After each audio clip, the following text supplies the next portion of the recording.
All right, welcome to October, Sean Payton's favorite month of the year.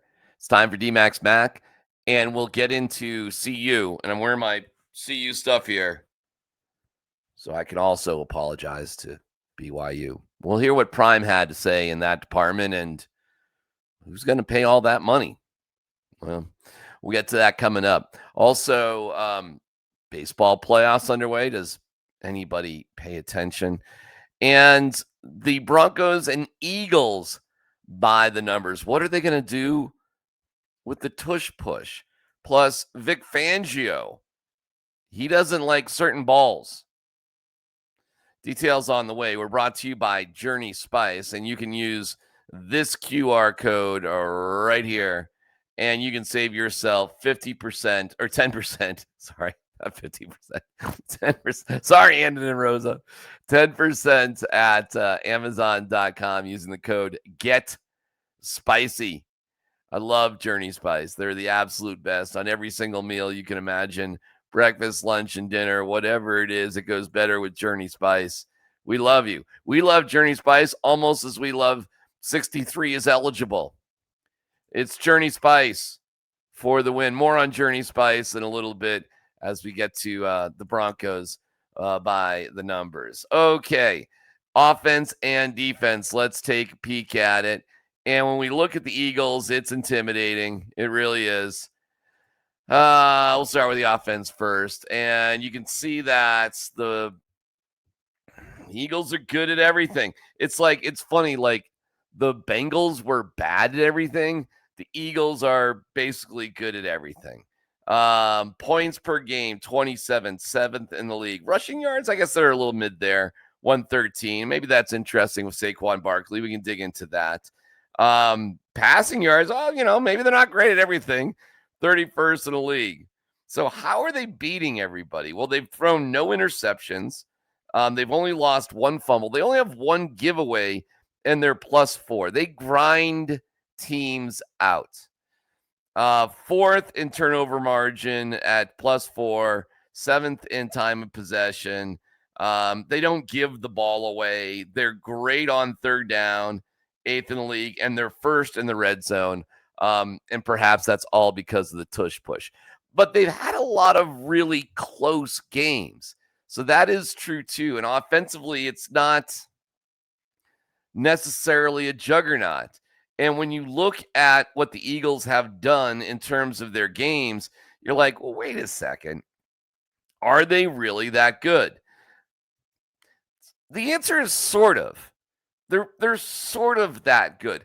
Because they can figure out how to win close games, they're better than the average bear.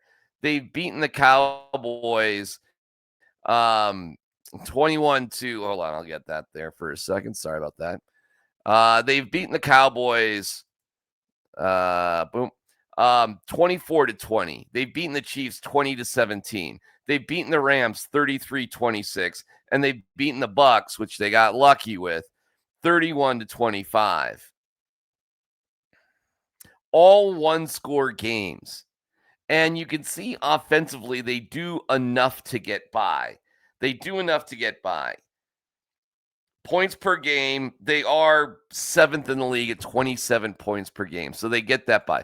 So what's going on defensively then with the Eagles? And maybe that's where it's all happening for them. And when you look at defensively, again, just kind of middle of the pack. I mean, they do everything pretty good. They don't rush the passer all that great, but they're terrific in the red zone, but not as good as the Broncos. They're okay on third down, but not as good as the Broncos. They're nowhere close to the Broncos in terms of sacks, as you can see here. 26th in the league to 1st. They have 3 interceptions. That's tied for 8th. We're a month through the season. Some of these numbers actually kind of matter, and they allow 22 points a game. They just don't turn the ball over. They don't. So the Broncos in so many categories are actually better than the Eagles. You know what? This could be the game. This actually could be the game, everybody. This could be the signature Bo Nix Broncos win right here. This could be it. God, do I want to pick the Broncos? I'm not sure. Let's hear a little bit from Sean Payton from yesterday. Coach, welcome to October, a quarter poll. I'm curious what you know about your team now that you didn't know about this team at the beginning of the season. Yeah, I think that race that we always talk about of improving and finding the identity of what we're going to be, it still continues. There were a number of things on tape. Obviously, today's schedule is a little different because of the short week, but we'd be foolish if we didn't find a way to get the corrections taken care of from last night's game, and there are plenty of them. So it's a quick turnaround, and the focus strictly has to be on Philly. It can't be on the following week, going to London or any of those things. Short week, we got to get the recovery going. Players got to get rested. The study is going to be important. The plan is going to be important, and then implementing it. All right, so we're moving on quickly to Philadelphia for sure. That's his message, which is fine. I mean, I totally get that. It is interesting because it does set up as a matchup against Vic Fangio. Peyton's offense against Vic Fangio's defense. The Philly offense, I don't know, is about the tush push, I guess. And we'll get to the tush push here in just a second. But first, how about Fangio and his defense, Coach? He went to the same high school my father went to in Scranton. So long before we ever met each other, I have a cousin that taught him sixth grade math. But to your question, a lot's changed relative to teams, defenses, offenses. And Vic's one of those guys that's always stayed ahead of the curve. So, you're getting someone that is going to have a real good game plan, that's going to understand your strengths and weaknesses. You're going to have to be on point with the details. And, and that's one of his strengths. I mean, all the little things. So, I'm not going to lie. I got a little bit lost with whose cousin is where, and I'm teaching them, and they grew up together, but my cousin used to teach Vic sixth grade math. What year was Vic Fangio taking sixth grade math? 1903? Meanwhile, Fangio, he was speaking yesterday. He has a high regard for Bo. Here you go. He's a scrambler. He's a competitor. He'll throw the ball in tight places. He runs their offense really well. I think Sean's done a great job bringing him along. And they got their quarterback for the future. They looked long and hard for many years, and they've got one. Yeah, you didn't. Don't forget, it was Vic Fangio who thought Bradley Chubb was a better option than Josh Allen. Yeah, I don't miss Vic. I didn't think Vic wanted the job here. There's other people in the media who are Vic fans. I'm not one of them. I didn't think he philosophically knew what he was doing as a head coach, but his success as defensive coordinator is hard to question. And he's got a Super Bowl ring, and this battle won't be about the Philly offense. It will not. They're going to put up 24 points. So that's probably going to happen. They're probably going to put up 24 points. So what can you do to score more than 24 points? If you're going to win, the game's going to be something like kooky, like 26-24. And if you lose, it'll probably be a one-score game, something like 24-17. So the 24 points is coming at the Broncos one way or the other. So how are the Broncos offense going to do against their defense? We'll see. We'll get into that in a little bit because the tush push is a big topic of conversation. But it shouldn't be forgotten that Sean Payton was interested in bringing Vic Fangio back as the defensive coordinator. Don't forget, VJ was like, it took a while to land on VJ. Did not happen overnight. And some muggle, a muggle after my own heart there in Philadelphia was trying to get to Vic Fangio. When Sean got there, he tried hiring you, or was interested in hiring you. Why you guys? Why you're like the stir? I'm curious how much you paid attention to that, or Paid attention to what? consideration you paid to potentially going back there as coordinator. I didn't. Well, my guy got a little flustered. He got called a shit stirrer, and then he. The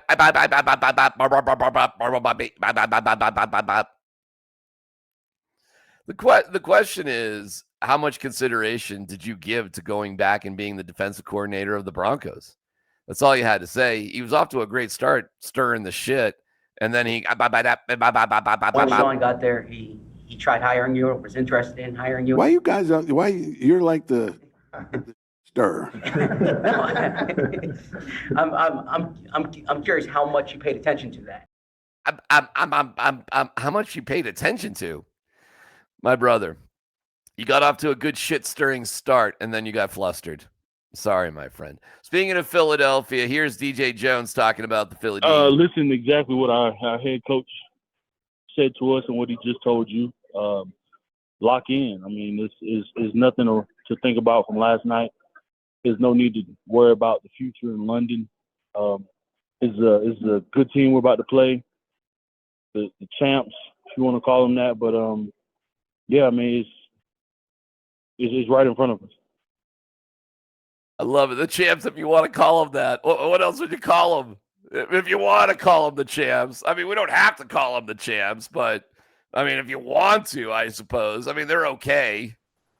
It's always good to go against a team that's good at every phase of the game. They can throw the ball, run the ball. They got short yardage down pat. I mean, it's just another opportunity for us to go out and showcase what we got. Of course, they got Saquon. They got that big old line, but I mean, we got guys too. They're gonna get our best. Like we expect them to give us theirs.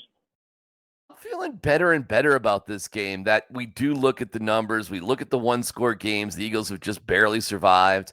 Them scoring points in the mid-20s seems a little bit inevitable. So I kind of been digging on it a little bit. I mean, Saquon, while a really good player, hasn't been some sort of incredible game breaker for them, not this year. Jalen Hurts is solid, but not spectacular. But they don't turn the ball over, and they get in the red zone, they score. They are ruthless in the red zone. So they got that going for them. And the tush push is something, man. The tush push is something. Let me go back down to my offensive stats here for a second. Third down percentage. Where are we at? Third down percentage. Yeah, 8th in the league. All right. So they got that going for them. I mean, it's not spectacular, but it's solid. That's for sure. All right. The tush push. Couple different takes on the tush push. And then we'll get to Vic Fangio and his balls. Plus, Prime apologizes. All that's still to come. Hang on there. DJ on the tush push. Just first and foremost, don't get in a short yardage situation. That's with any team. And then if it arises, man, just and let's try our best to stop it. Well, there you go. Not real strategic there. But you know who wasn't against the tush push was Sean Payton, as Jeff Legwald explained. What are your feelings about the tush push, and what would you ever do it as a coach? Yeah, listen, I was one that stood up in favor of. The reason I stood up in favor of is pretty simple. If the powers to be don't want it for aesthetic reasons or competitive reasons, or it's hard to officiate, etc. But I've been involved in those meetings for a long time, and when all of a sudden health and safety was pulled into that, which might be the safest play in football, my bullshit nose kind of went up. And so, look, it's a quarterback sneak, and I think credit Philadelphia. They scored a touchdown last week. Take a peek at this past week's touchdown off the tush push look, and it was a sweep to the left. That. So I'm one that looks at it. As long as the line of scrimmage is clean, that it's a well-run quarterback sneak, and when you really evaluate it, it's more the technique of the sneak than the push. And so you go all the way back to Green Bay against Dallas in the Ice Bowl, and frickin' Bart Starr crosses the goal line with someone pushing a little bit behind him. I mean, so I was one that was in favor of leaving it alone. I'm liking this a little bit more and more. I swear to God, I'm liking the Broncos' chances more and more. God, could they pick I might pick the Broncos here, man. I might pick the Broncos. We'll get to Deion's apology and Vic Fangio and his balls here in a second. But first, a little bit more about my great friends at Journey Spice. There's a world of flavor out there. And to find it, you have to take the journey. Journey Spice Company handcrafts the most premium spice and seasoning blends that have no sugar, no salt, are certified USDA organic, non-GMO, vegan-friendly, and always planet-friendly. You are going to love serving amazingly delicious creations while knowing you helped reduce single-use plastics. Make sure to search for Journey Spice Company on Amazon today. Classic out. We love you, Journey Spice. Save 10% using the code GetSpicy. Journey Spice, always by my side. I love you, Journey Spice. You're the absolute best. We'll get to Fangio, back to him and his balls, but I am wearing my CU gear because, listen, man, inappropriate behavior is inappropriate behavior. And while I'm, I got some issues with Prime about a couple of things. I think him standing up and saying, hey, man, I'm sorry for the way our student body or portions of our student body reacted. And there's no reason to throw derogatory words out there towards any group. And when you're saying F this and F that, and you have chants about, that's no good. And as I am a proud CU dad, and my kid was in the stands, and he wasn't one of the kids that was yelling and screaming, or at least he says he wasn't. And I know I know he wasn't. He wouldn't do that. And so I thought it was cool that Prime came out and had this to say at the end of his press conference yesterday. Let me mention this, and Rick might not want me to mention. I know it was an incident at the conclusion of the game or whatsoever. On behalf of CU, on behalf of our athletic department, we would like to apologize to our opponents from a week ago for whatever derogatory statements were made by our fans. That's not indicative of who we are. Our student body, our kids are phenomenal. So don't indict us just based on a group of young kids that probably was intoxicated and high simultaneously. Maybe I shouldn't have said that as well. But the truth will make you free. But BYU, we love you, we appreciate you, and we support you. God bless. All right, that 8. See you, Dad. Prime, right on. Couldn't support what you say more than that. Were they high and drunk simultaneously? I don't know about that. I don't know if my son's going to be that honest with me about his exact state in the stands. He is 23, though. So, I mean, you know. But, yeah, you can't do that. You shouldn't do that. There's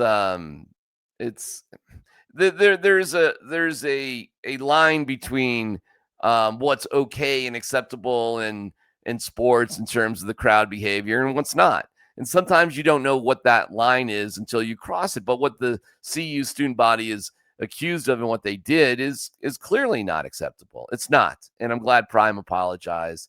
And CU's going to have to pay $50,000. So there you go. And, you know, it's grow up. Grow up. I would say that. And I would say, like, the crowd at the Ryder Cup was a bunch of fools. That was embarrassing. A bunch of idiotic New Yorkers that, I don't know, you're morons. And the CU students who are doing that, same. You're idiots. And you embarrassed your school. Your parents would be really embarrassed by it. You embarrassed Prime. It's not a good representation of what CU's all about. And the Ryder Cup, that is not a good representation of what America's all about and how we feel about European golfers. We love European golfers, man. It creates a fun rivalry. And booing and cheering and, okay, fine. But yelling out the F-bombs and having personal attacks, I think it's ridiculous. I'm not a big booer, period. I just don't find a need for it. I go to all sorts of sporting events, and I can count on one hand how many times I booed. I think the one time I booed was when, like, Roger Clemens for the Yankees came to Coors Field, and I just couldn't stand that traitor. So I booed him. But that was maybe like 25 years ago or whatever. So good for Prime. And bad for the CU students that do that, and bad for the Americans at the Ryder Cup that were doing all that sort of crap. You didn't do anything but help the Europeans, by the way. You did nothing but help the Europeans. That's what you did. Way to go. Proud of you. Meanwhile, just in terms of football, we'll get to Vic Fangio and his kicking balls in a second. It's fun to hear Prime talk about himself like, I'm him. So the cornerbacks are having an issue. But here's Prime, who is arguably the best cornerback of all time. And when he says, like, this is coming from him, that's what he's saying. I'm the best corner of all time. Here's what him has to say. Let me tell you something about good DBs. And I want everybody out there listening to this. This is coming from him. A great DB is only 95%. Let me say this differently. 95% of defensive backs play not to get beat. 5% play to make a play. I'm looking for that 5. Okay, cool. I'm just blown away that, he's I'm him. Which he is. So I can't argue with that. I don't know if that's great coaching right there. And I understand you're looking for those 5. Well, can you coach the guys that you got? The motivational speeches only go so far. And this is I love Prime, and there's things that bug me about Prime all at the same time. But I'm finding myself, he's telling apologizing, which was well said, and, he's him, and all right. Finally on Prime, what he's learned this year. What have I learned about myself this season? I can't go a whole game without peeing. Learned that for sure. Thank God for the pens.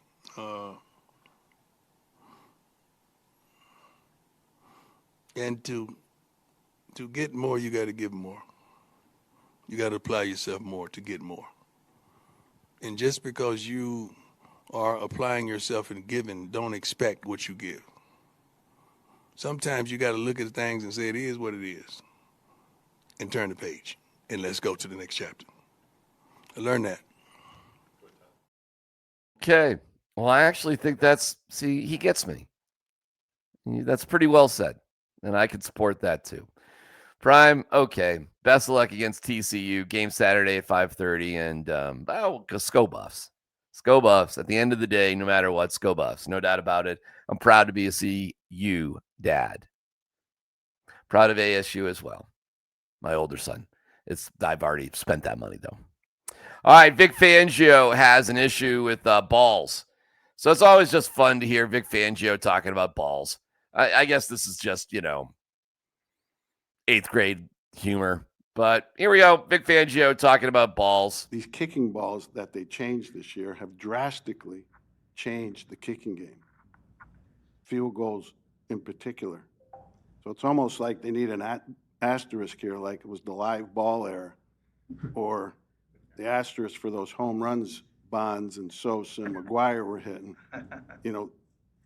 The way they've changed the ball, the NFL, the kicking ball, has drastically changed the field goals. Is the shape different?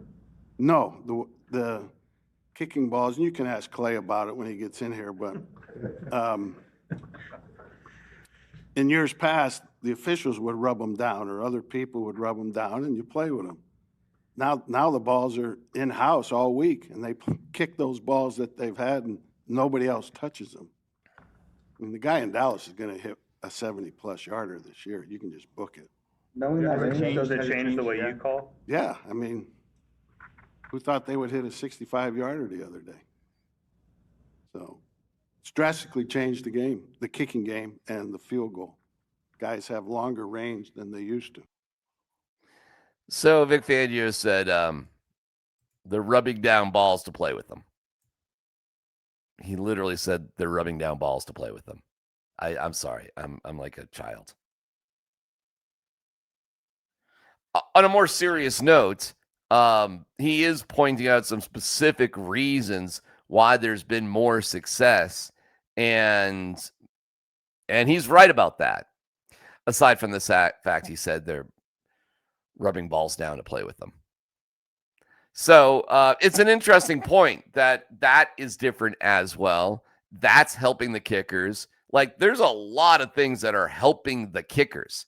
And so is that making football a better game? Aside from the fact he said they're rubbing balls down to play with them. And this is where I'm like a child. Seriously. I need to grow up. When Sean got there, he tried hiring you, or was interested in hiring you. Why you're like the stir. True. Okay. Appreciate you watching. DMac's back. Brought to you by Journey Spice. Noon to 3 on with Columbus and Hastings. See you then.